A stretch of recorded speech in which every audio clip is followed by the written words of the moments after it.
خیرم کولی شي خو ښه دا نه ده چې خیره وکړي ښه نه ده کولی شي جواز شته ښه دا ده چې مه کوه خیره الله ته پرېږده بدل خپل ته مه اخله الله ته پرېږده چې الله ته بدل ولي ستا به څه څپېړې د خدای له څپېړې نه مضبوطه څپېړه بله نشته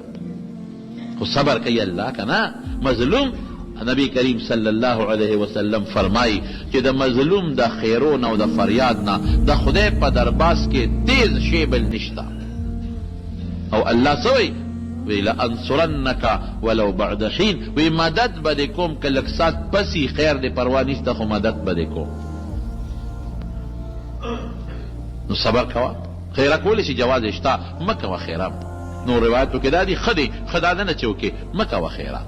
نبی علیہ السلام یو میاشت بیر معونه کې اویا کسان مسلمانان قاریان شهیدان شوي یو میاشت یې خیر یې ورته کړي دي او بیا الله حکم راوړېږه مه کوه احد کې خیره وکړه الله حکم راوړېږه مه کوه خیره صبر کوه زیاتې د سره څوک وکړي او دله څوک مسلمان جوړه کوي دا مه وایه زه بدله ځم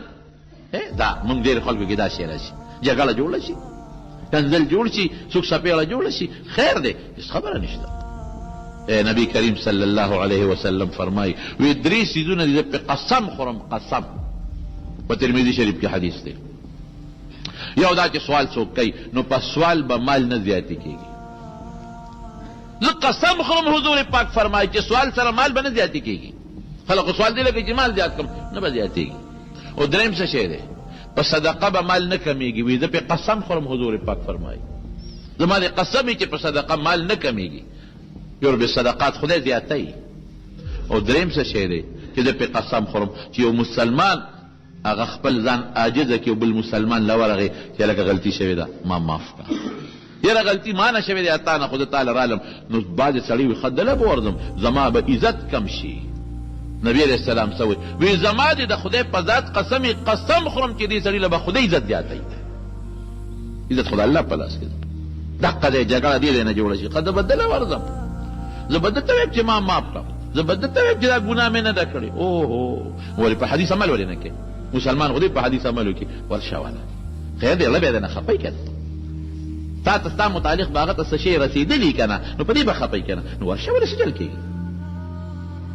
حضور پاک و عزت د خدای لاس کې دی قسم خورم چې دله به خدای عزت ورکړي نو زما وروڼو صبر دا بهترینه توښه ده خو کوم وخت چې مصیبت راشي یو صحابي د نبی علیہ السلام په مخ کې سوال کوم وی الله ماله صبر راکې وی ماله صبر راکې حضور پاک وی داسې مه وایه مصیبت دې وغوښته